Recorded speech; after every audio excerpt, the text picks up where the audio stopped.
Hey everybody, what's up? It's your girl Bondy Blue, and I am back for another 90-day fiance before the 90 days, y'all. Season 4. We got a whole new season. I'm so excited, okay? Because there's just always so much good stuff going on in before the 90 days, because it's like before they actually see them, so we don't know if they're being catfished. We don't know if the people are real, okay? Once they get to the other country, how is it gonna go? Just so many different factors in the before the 90 days. So I'm excited about this new season. So let's start off with Big Ed. Y'all, Big Ed is 4'11" and is somewhat missing a neck. Okay, so he has some trials and tribulations at hand. Okay, we just gonna be honest about it. He calls himself Big Ed because it makes him feel better about being small. He's a photographer. He was previously married for 2 years. He cheated, and now all he has is a dog and his beautiful 30-year-old daughter from that relationship, okay? They are two peas in a pod. She's just like her dad. He's in love with 23, younger than my daughter, okay? 23-year-old Rosemary from the Philippines, okay, y'all? It's like they are making them in bulk in the Philippines, in Nigeria, and also in Turkey in bulk. I'm saying we've just had so many couples from these, people from these same areas. That's why I'm saying that. I'm like, in case that's misconstrued by someone. He followed her online. They started talking. And one day he asked her to be his girlfriend. And she was like, sure, I'll be your queen and you can be my king. And I'm like, oh, that's so unrealistic. At this point, he is sending her gifts every day, okay? Running a total upwards of $5,000. However, because she lives in a remote area of the Philippines, she has yet to receive any of the packages that he sends every day. Like, why would you continue to waste your money, Big Ed? Make it make sense. Also, sadly, Big Ed hasn't been in a relationship since his marriage 20 years ago. 30 years ago, whatever. We see him talk to his mom about taking care of his dog while he's out of town visiting Rosemary. His mom doesn't think the situation with Rosemary is serious enough for him to spend the night with her, but Big Ed said, yes, I am definitely spending the night with her. Mind, you're too involved. He's a grown man, okay? Telling him where to sleep at. Stop it. But Mama is really worried about some young girl taking advantage of Big Ed for his money. Also, his mom is feeling some type of way about the fact that he and his daughter are not on speaking terms because his daughter is not happy with him dating someone 23 years old. His mom says he and his daughter Tiffany are genuinely concerned that he's being took. He says he isn't going to give up on his relationship with his daughter, and that's law. Okay, his mom tells him not to go there with an engagement ring because he says he's already bought one. Well, Mom, he's not going to listen to your advice.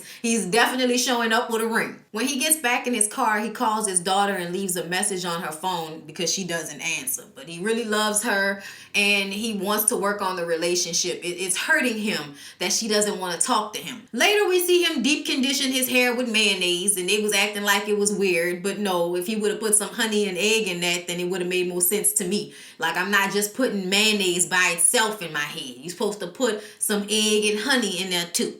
Okay, but that's for the natural deep conditioners. It's actually one of the best deep conditioners I've ever used is honey, mayonnaise, and eggs. Only after Omiyage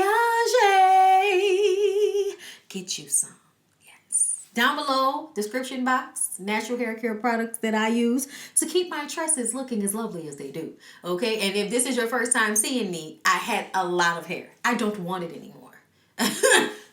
So Big Ed video chats with Rosemary, okay, and we get to see her and her 4-year-old son, who she already has, calling Big Ed daddy. Y'all know I can't stand that. They do that almost every season as well, having people, they don't know as parental figures to their children, like having their little 4-5-year-olds calling somebody they've never met daddy. Like, I don't like stuff like that. I don't like it at all. Reminds me of Nicole and Asnine. But come to find out, Big Ed has lied to Rosemary about his height.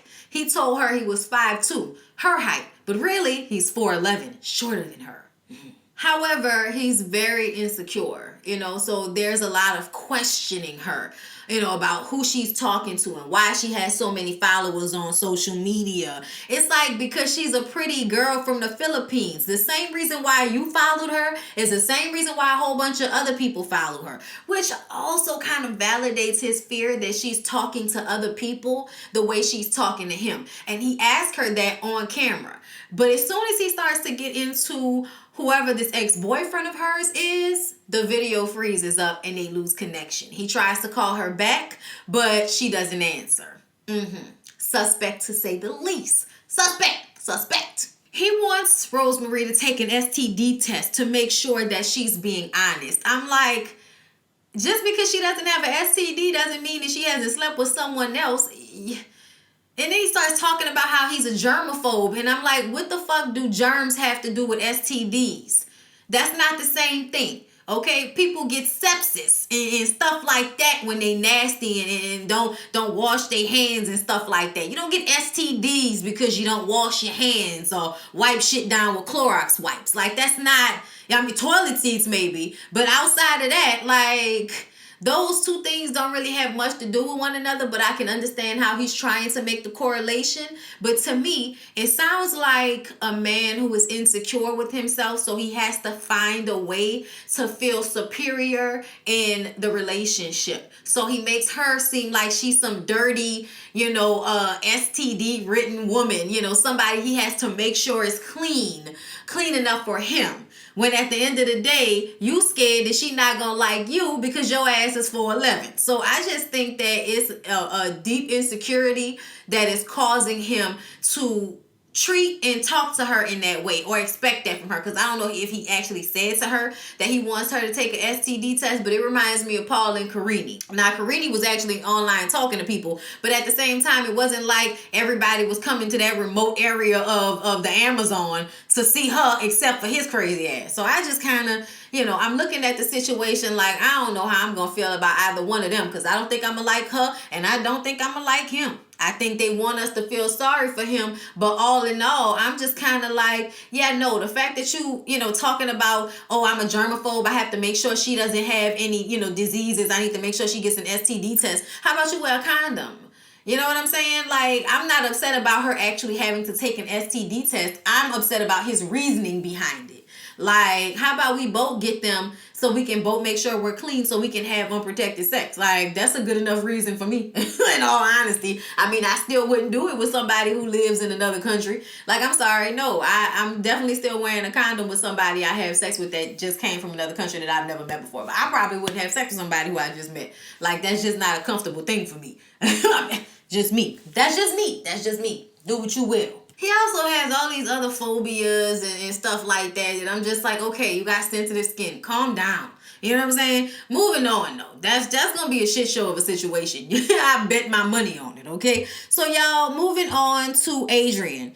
Adrian is 32 years old, okay? She's all about healthy living. She infuses her healthy foods with marijuana. She's also the mother of 2 daughters, a 10-year-old and a 2-year-old. She got pregnant with her last child 2 months into the relationship with an IUD in, okay? So, yeah.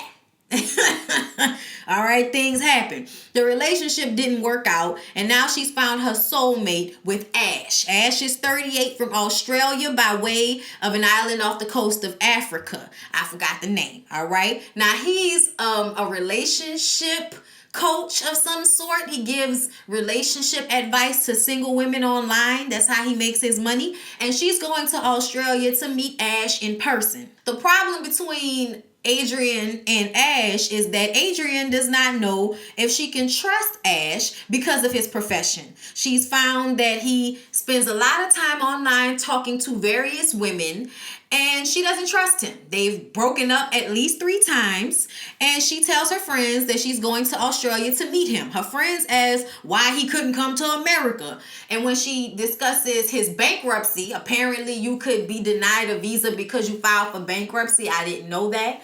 Not well versed in these things, won't pretend to be. But I kind of feel like, why does that mean you don't trust somebody because they filed for bankruptcy? You know how many people file for bankruptcy? That just means they took a loss. That does not mean that they're like out here poor. It doesn't mean that they're criminal. You know, some people are. But you know, I'm just saying, like, they took such a negative connotation, like he had an assault charge or something like that. You know what I mean? I just kind of was looking at the homegirls like, oh yeah, the bankruptcy was terrible, huh? Once he explained about how his partner stole money from him, you know, then she kind of believed it. But before that, she didn't really believe his explanation because he wasn't really giving up a lot of information. Then she talks to her friends about how he deleted her from his Instagram. All the pictures he had of her, he deleted. And she thinks it's because he doesn't want to upset the other women that he's talking to, which further makes her not trust him. He tells her that he got hacked, and then he screenshot his email to show that he got hacked. So she believed it. But her friends, they don't believe it. They just think that it's all a whole bunch of red flags. So yeah, they already have trust issues. Like, child, it's just before the 90 days, and you already got trust issues. Moving on to Joffrey, you guys. Joffrey is 41 from Tennessee. He's a country boy. Child. There was something about him when he initially started talking in a confessional that made me raise my eyebrow. But I don't want to put that out there, so I'm just going to continue. He used to be a bad boy, and when they showed us the pictures, I was like, oh, somebody grew up in the early 90s. However, he changed his bad boy ways once he became a father. He has 3 kids from 2 different relationships. He has 2 teenage boys and a 4-year-old from a recent relationship that didn't work out.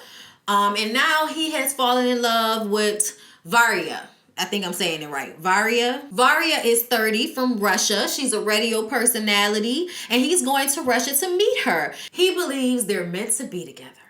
His sons believe that he's moving too fast and just trying to be happy. Everybody around him seems to believe he's just trying to hold on to something to make him happy because he recently lost a child, a 1-year-old son, and it's been very difficult for him, as it would be for anybody. I felt so bad for him when they started to talk about that, and he instantly started to cry. You can tell it's still new and it's still fresh, and his eyes were so piercing and they matched his shirt. So I was like sad, but yet mesmerized all at the same time. I'm like, oh God, are y'all gonna make me like him? I feel like y'all about to make me like Joffrey, even though my initial feeling of Joffrey is an eye roll. Like, oh my God. Like somebody who wants to be seen. Like, I know that may not, jive. Hold up, this camera's too high. That may not jive with how some of y'all saw him, but I kind of saw him as somebody that likes a lot of attention. Even the way he was on camera, you can tell he knows the camera's on him, so he's trying to look a certain way, and it just seems like he's trying too hard. That's what it is. But he looks great. He talks to his Russian friend Olga, okay? Olga lives in the country little area that he lives in, and Olga thinks that Joffrey just wants to be happy, and she's scared that Varya is just an opportunist, okay? Olga came from Russia. She knows how you just trying to get out by any means necessary, and you will use anybody and anything to get you to America if your situation in Russia is, poor or, disenfranchised. So she's looking at this situation from a personal standpoint, and she just feels, she knows for a fact that Varya is just using him. Even though he's nice looking, I can still see how he could be being used either way because he's in a emotionally sensitive place as it is. Olga asked if Varya speaks good English, and he says, yeah, she does. She was like, see, okay, she has a plan, okay? Her plan is to get to America, all right? That's why she can speak English so well. Do not think that that's just something that she wanted to learn. That's calculated. Olga also doesn't believe that the city girl that Varya is, she'll be comfortable in the country town that they live in. Like, he lives a very, modest lifestyle as far as, being in the country and being in the trees. He likes to be outside, and she's a city girl on the radio. You know what I'm saying? So they have 2 different types of lifestyles, and Olga is like, she gonna get bored and leave, period. I was like, Olga makes a lot of sense. Yes, she does. Makes a lot of sense. So Joffrey talks to his friends about his trip to Russia, and he has a female friend. I think her name is Mary. Y'all, I don't know what Mary was on, but Mary's trying to understand why he needed to go all the way to Russia when she was sitting right there. All right. He says they have tried to be in a relationship several times and it just has not worked out. They are better off as friends. So he don't know why she coming at him like that. You know we can't be together, girl. Stop. We didn't try it. All right. But she was in her feelings about it. And the other friend was just sitting there all awkward like, oh, God. This is uncomfortable. Why did they ask me to come? All right, y'all, moving on to Lisa. Lisa is 52 from Pennsylvania, and she's going to Nigeria to meet the man that she's been talking to for 2 years, okay? She and her friend Nikki, who is giving Donna Faye vibes. Y'all know that's from Love After Lockup, when you got that one friend that just is not about the bullshit with you, okay? And that's what I'm about to start calling like the Donna Faye effect, okay? So right now, Nikki is giving Donna Faye effect, all right? She thinks that this is all foolishness. But she's there with her friend Lisa and she's getting a full body wax so that she can be all primed and ready for this young Nigerian, okay, man that she's in love with. Lisa has a tumultuous past, okay? She was cheated on and verbally abused by her baby daddy. And now she works very hard to take care of her 15-year-old daughter all on her own so she doesn't have to go through that. She met Usman, 30 years old, online, and he messaged her on Facebook. They video chat soon after, and it's been cyber sex ever since. Shout out to Doja Cat. Usman is a bit of a celebrity, okay? Got 20,000 followers on Instagram, and he's a rapper that goes by the name of Soulja Boy, okay? And not Soulja Boy Tell. He even wrote a song for Lisa, and once Lisa heard that song, she knew he was in love, okay? There's no doubts about it, all right? She told her friend, did you hear the song? Did you hear the words in the song? Okay, then. That's all I need to know. I said, girl, not because he wrote a song for you, as if musicians don't cheat all the time. I mean, they're known for it, but whatever, Lisa. Set yourself up for the fall. I mean, you're already insecure. Then you get in a relationship with a young Nigerian man who is in Nigeria while you're in America, and he has a large social media following. So you know what she does every day? She gets on his social media and goes through his messages and finds females and then questions him about who those females are. I said, you got way too much time on your hands if this is what you're doing with your day. And if this is the way your relationship is starting off from Jump Street, like, that's not good. That's not good. That means you're only going to get more jealous and more insecure as time goes on, because he's still going to be young and he's still going to be online and he's still going to be doing whatever he's doing to make you feel insecure. Like, po lady.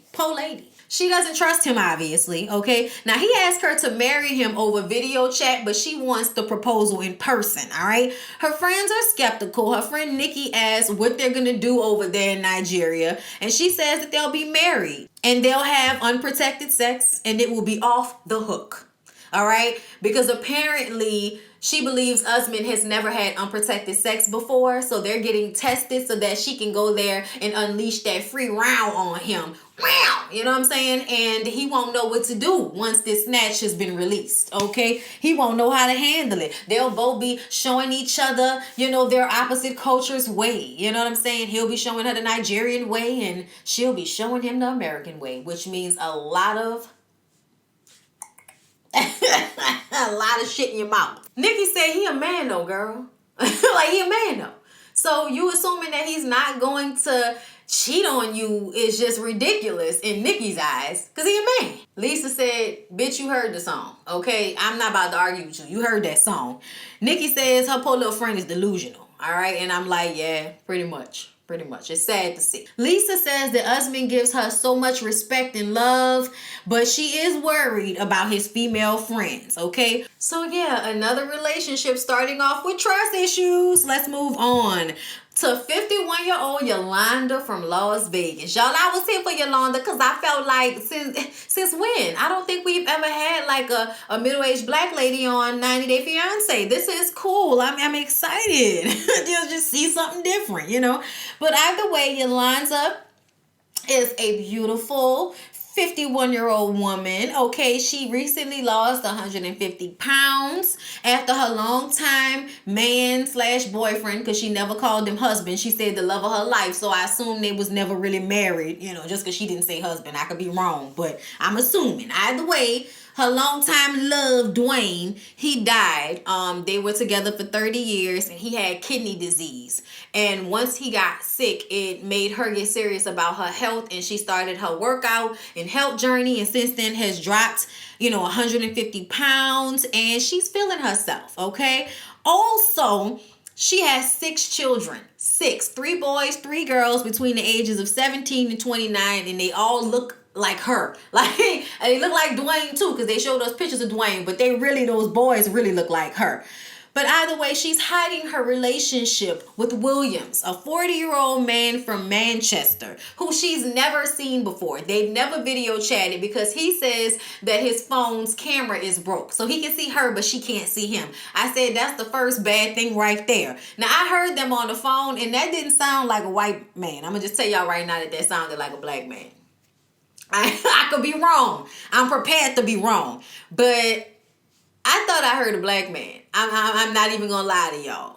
There was a tone in there somewhere that just made me feel like that does not sound like a white English man. But okay. She's in love because William sends her a lot of emojis. I said, oh God, like you're 51. Why the fuck do you care about emojis? But whatever. She's been lying to him about her age. She said that she was 45 instead of 51, okay? And he didn't expect for her to be that old. So she didn't tell him how old she really was because he thought that her being 45 was a lie. She said she'll tell him the truth when she gets to England, okay? Because that's what she's doing. She's planning on going to England with her oldest daughter, who's the only one who knows about this relationship, to meet Williams for the first time and see him in person for the first time. Now, she and her oldest daughter have a business to where they buy antiques and sell them online, and they go shopping and they discuss this issue. And y'all, her daughter is over it. Her daughter is over it. You ain't never even met him, no, ma. You sound crazy. You sound delusional. Like, I don't know what's going on with you right now, but this ain't the way. And I'm going with you to make sure that you ain't about to get took. Yolanda and Williams have been talking for 7 months. And at some point, he asked her for money for a plane ticket so that he can come and see her. But she said, no, I ain't gonna do that. I'm gonna come to you. I was like, yes, ma'am. Don't give him no money. Okay. She said, no, I'm gonna come to England and I'm gonna come there to meet you. So that's what they ended up doing. So finally, Yolanda sits down with the rest of her 6 children to tell them that she met somebody on Instagram. And all her kids are like, what? Mom, you're 51 years old. What do you mean you met somebody on Instagram? Like, that's not how that's supposed to work. And she was like, I mean, you heard of it going down in the DMs. Well, they slid in my DMs. And oh, Lord, all the kids about to throw up all their food and everything. Oh, Mom, nobody want to hear that. It's not a good look as far as they're concerned for the 51-year-old mama that be in a relationship with somebody that slid in her DMs that she's never seen before. But Yolanda just wants for her kids to be happy for her because she hasn't been happy in a long time, ever since their dad died. And she really feels like all they want her to do is just kind of shrivel up and be alone because dad died. She also talked about how the dad was in prison at some point. I think at the end, I'm not sure. She didn't really delve in, but she said that he went to jail and that was difficult for her, but she stayed faithful to him throughout that. And then he died and she hasn't been with anybody ever since. And her kids just want her to stay like that, but she can't. Like, thinking about living the rest of her life alone is just not okay for her, especially because at 51, she feels vibrant. She feels like she has a lot of years ahead, you know? But she cries and asks for their support, and because they are loving children, they all say they support her and they love her. And we'll see where this goes. But the fact that we haven't seen him yet, and the fact that he sounded black, and I don't know if that was an English accent I heard, child. This gonna be an interesting season, okay? I'm excited about it. I hope y'all are too. I hope y'all enjoyed the review. Please don't forget to like, comment, and subscribe to my channel if you have not already. I love y'all. I appreciate y'all for watching. Share the videos. See y'all in the next one.